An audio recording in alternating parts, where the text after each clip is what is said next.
चलिए, आप सभी लोगों का स्वागत है आज की मीटिंग में। और आज भी हमने बहुत ही जबरदस्त टॉपिक पे बात करने जा रहे हैं। आज हमने एक टॉपिक लिया है यूरिक एसिड का। और ये यूरिक एसिड है क्या, समझना ये है कि ये यूरिक एसिड है क्या। तो यूरिक एसिड हमारे खून में पाया जाने वाला एक वेस्ट मटेरियल है। तो ये तो बात हो गई कि यूरिक एसिड क्या है, हमारे खून में पाया जाने वाला है अपशिष्ट है, एक कचरा है, एक गंदगी है। अब ये यूरिक एसिड होता कैसे?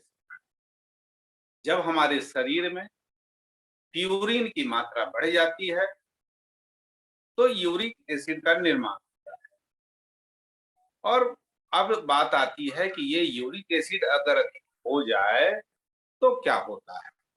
जब हाई यूरिक एसिड हो जाता है तो यूरिक एसिड क्रिस्टल के रूप में जम जाता है हमारे सारे जोड़ों पर। अब क्रिस्टल का अर्थ क्या है? जैसे आप चीनी देख रहे हैं वो क्रिस्टल फॉर्म में है, बालू क्रिस्टल फॉर्म में है। मान लीजिए आपकी साइकिल की चेन है और आपके साइकिल की चेन में एक मुट्ठी बालू डाल दिया जाए तो क्या होगा? क्या आपकी साइकिल की चेन सही तरीके से चलेगी? बिल्कुल नहीं चलेगी, कड़कड़ की आवाज आएगी। ठीक इसी प्रकार से जब हमारे शरीर में यूरिक एसिड की मात्रा बढ़ जाती है तो सारे यूरिक एसिड क्रिस्टल के फॉर्म में हमारे सभी जोड़ों पर जम जाता है, जिसकी वजह से हमारे जोड़ों में सूजन आ जाती है, काफी असहनीय दर्द होता है। अब ये तो बात हम लोग समझ गए कि यूरिक एसिड से क्या क्या दिक्कत हो रही है, ज्वाइंट की प्रॉब्लम आ गई। अब ये यूरिक एसिड की शुरुआत कहाँ से हुई? इसका सीधा सीधा संबंध हमारे डाइजेशन से है, हमारे खान पान से है। अगर हमारा भोजन सही तरीके से नहीं पचेगा, कब्जियत होगी, गैस बनेगी। और गैस बनना एक शुरुआत है। समझ लीजिए कि आप उधर बढ़ रहे हैं यूरिक एसिड के खतरे की तरफ।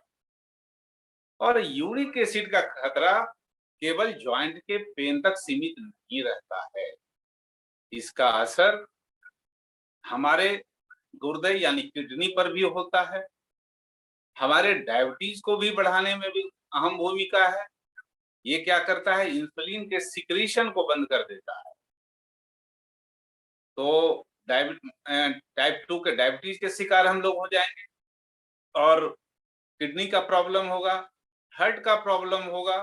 क्योंकि हार्ट के जो भी मसल्स हैं, अगर वहां पे यूरिक एसिड जमेगा तो उसमें कड़ापन आ जाएगा और हमारे हार्ट को सही तरीके से पंपिंग लेने में दिक्कत होगी, पंप करने में दिक्कत होगा, खून का शोधन करने में दिक्कत होगा। तो इसे अनजान हल्का नहीं समझना चाहिए। अपने खान पान पे हमेशा ध्यान देना चाहिए, क्योंकि जो हम खाते हैं और उसी से उसका निर्माण होता है। यानी थोड़ा सा भी गैस हो, कब्जियत हो, उसे हल्का में नहीं लेना है। लेकिन लोगों का स्वभाव है कि इसे बहुत हल्का मानते हैं, जबकि ये बहुत ही खतरनाक चीज है। आने वाले समय में इसका बहुत बड़ा दुष्प्रभाव पड़ सकता है। अब होता क्यों?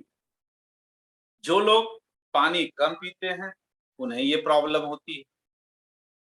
यानी कम पानी पीने वाले लोगों को ये प्रॉब्लम होती है। मोटापा भी एक कारण है। जो लोग ओबेस होते हैं, मोटे होते हैं, उनमें भी यूरिक एसिड बढ़ने की संभावना बढ़ जाती है। और जो लोग रेड मीट खाते हैं, समुद्री मछलियां खाते हैं, बहुत ज्यादा कोल्ड ड्रिंक का सेवन करते हैं, एस्पिरिन जो दर्दनाशक टैबलेट है उसका सेवन करते हैं, बहुत एंटीबायोटिक का जो सेवन करते हैं, उन्हें ये सब हो जाता है। तो ये सब सारे खतरे हैं। और इसके अलावा जो हमारे पास कुछ ऐसे भोजन हैं जो हमारे शरीर में प्यूरिन की मात्रा को बढ़ाता है। अब प्यूरिन की मात्रा को बढ़ाने वाला बहुत सारे भोज्य पदार्थ हैं। जब भी हमारे जोड़ों में दर्द की शुरुआत हो, उस समय से थोड़ा अलर्ट हो जाएं, पानी की मात्रा बढ़ा दें, पालक खाना कम करें, टमाटर खाना कम करें, बीटरूट खाना कम करें, बंधा गोभी खाना कम करें, फूल गोभी खाना कम करें। ये सब जो है आपके शरीर में, हमारे शरीर में प्यूरिन को बढ़ाने में मदद करता है। तो ये सब हम लोग अपने खान पान में ध्यान रखें इसका। अधिक चीनी का सेवन ना करें, अल्कोहल का सेवन वर्जित है। अपने खाने में अधिक से अधिक फाइबर का इस्तेमाल करें। अगर हम अपने भोजन में फाइबर का इस्तेमाल करेंगे तो जो भी क्रिस्टल के रूप में अगर हमारी आंतड़ियों में फंसा हुआ है, तो वो फाइबर क्या करेगा, उस सारे क्रिस्टल को हमारे मलमूत्र त्याग स्थान से निकालने का प्रयास करेगा, अगर फाइबर का इंटेक हम लोग करते हैं तो हम लोगों ने बात किया कि ये क्यों हो रहा है, प्यूरिन के बढ़ जाने की वजह से होता है।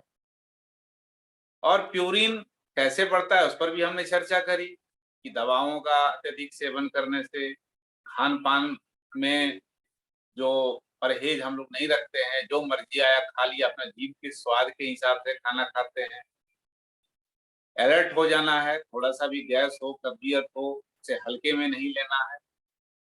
और जिन लोगों को अधिक तनाव होता है, उन्हें भी यूरिक एसिड की मात्रा परेशान करती है। तो अब है कि तनाव को कैसे कम करें। बहुत आसान तरीका है तनाव को कम करने का। आप केवल 5 मिनट का मेडिटेशन करें। 5 मिनट का मेडिटेशन करें। अब मेडिटेशन में करना क्या है, बहुत सिंपल सी बात। आप 5 मिनट के लिए किसी शांत जगह पे बैठ जाएं। जमीन पे बैठें ज्यादा बेहतर, अगर आप कुर्सी पे बैठे तब भी ठीक है। करना कुछ नहीं है, आप अपने ध्यान को अपनी सांसों पर केंद्रित करें। सांसों पर केंद्रित करने का अर्थ क्या है कि हम महसूस करें, अपनी आंखों को बंद रखें, जो हमारी सांसें अंदर जा रही हैं या आ रही हैं, केवल उस पर ध्यान लगाएं।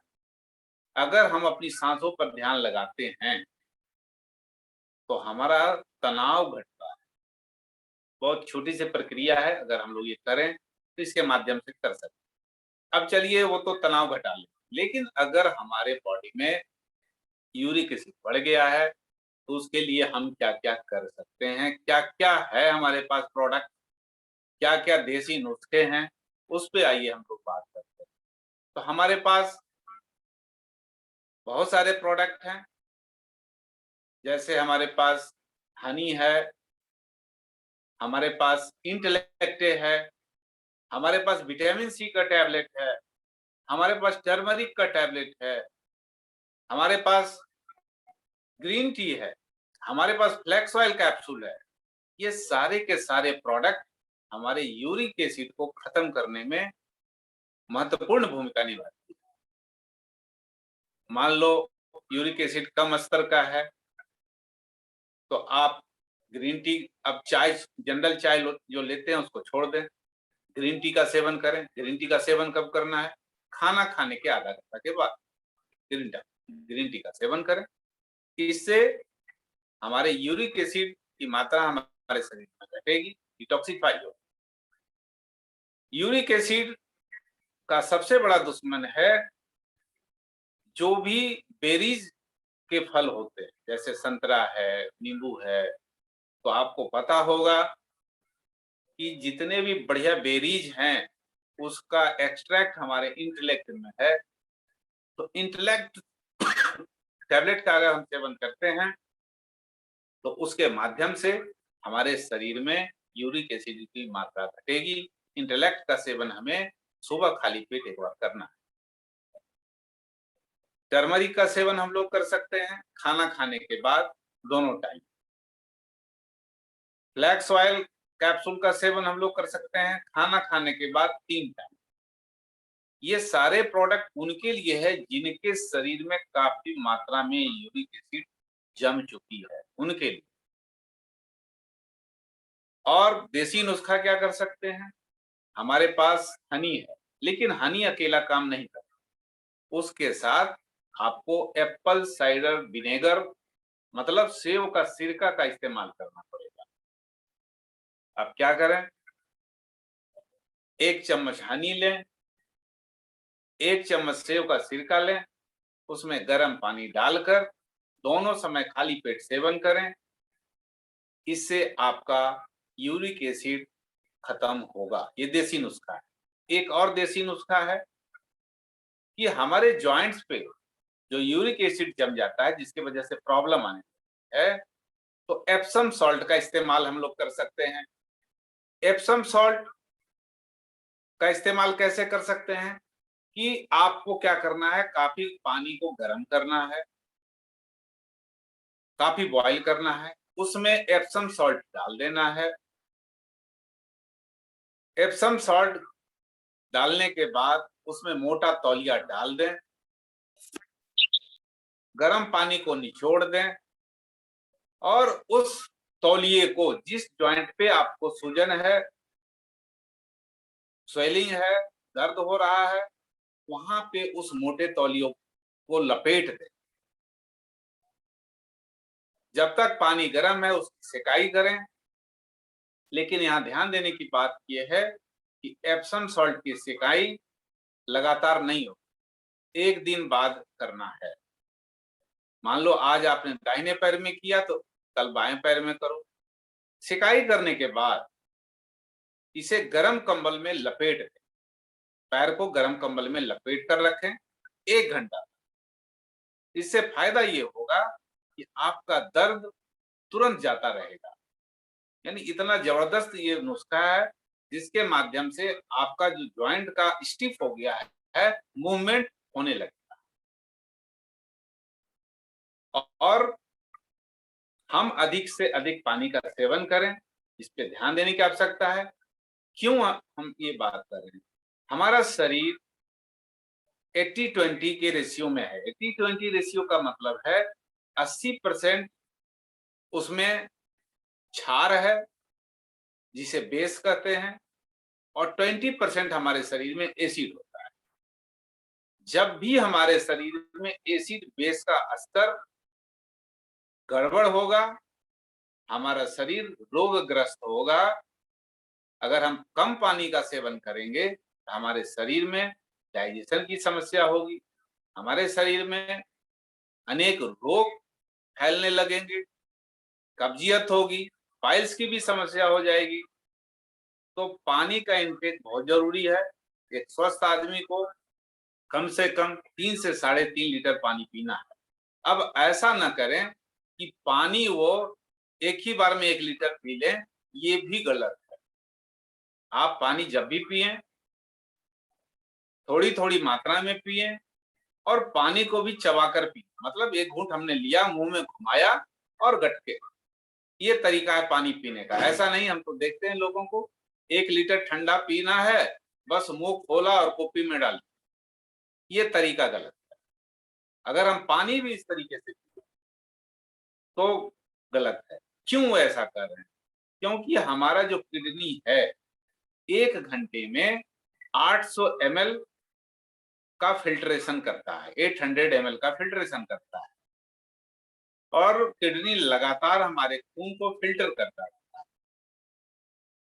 और आप एक ही बार शरीर में डाल देंगे 1 लीटर, तो बताइए किडनी आपका सही तरीके से काम करेगा? नहीं करेगा। यानी इसको ऐसे समझें कि 5 लीटर का कोई केन है, उसमें आप कुप्पी लगा दें और ऊपर से 20 लीटर पानी डाल दें। क्या सारा तेल उस गैलन में जाएगा? नहीं जाएगा, बाहर छिटक जाएगा। तो इसी प्रकार से हम अपने खान-पान के तरीके से अपने ही दुश्मन बने हुए हैं और जिसकी वजह से हम लोग रोगग्रस्त हो रहे हैं। इस मीटिंग का एकमात्र उद्देश्य है कि वेलनेस ही एक ऐसा सेक्टर है जिसके माध्यम से हम लोग इसे सीखकर एक बहुत बड़ा स्टार्टअप घर से बैठे कर सकते हैं, लेकिन इसमें आपको सीरियसली चीजों को सीखना पड़ेगा। अगर आप सीरियस नहीं है सीखने के लिए, तो कोई आपके मुंह में चम्मच से खाना नहीं खिलाएगा। आपको सीखना पड़ेगा, और जो सीखेगा वही इस स्टार्टअप को चला सकता है। हमारा एकमात्र उद्देश्य है कि आप लोग इसे सीखें, करें, आगे बढ़ें। तो ये था आज हमारा यूरिक एसिड पे आप लोगों के पास जानकारी देना। उम्मीद करते हैं ये जानकारी आपके काम में आएगी, और हम नित्य नए नए टॉपिक पे बात कर रहे हैं। एक ही उद्देश्य है कि हमारे लोगों के पास वो सारी जानकारी रहे, और लोग मीटिंग में भूल जाते हैं, इसलिए हमने यूट्यूब का निर्माण किया कि कभी भी आप इसे सुन सकते हैं, जिससे आपको मदद मिलेगी और आप अपने व्यवसाय को आगे बढ़ा सकते हैं।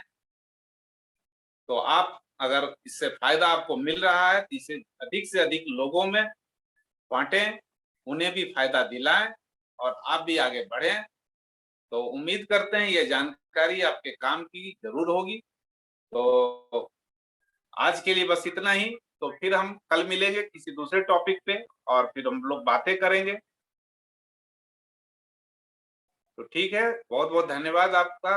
आप लोगों ने धैर्यपूर्वक सुना, और अगर कोई क्वेश्चन है तो फिर हम इसके बाद अभी आपका लेंगे क्वेश्चन, क्योंकि इसका हम लोग यूट्यूब लाइव भी करते हैं। Okay, thank you.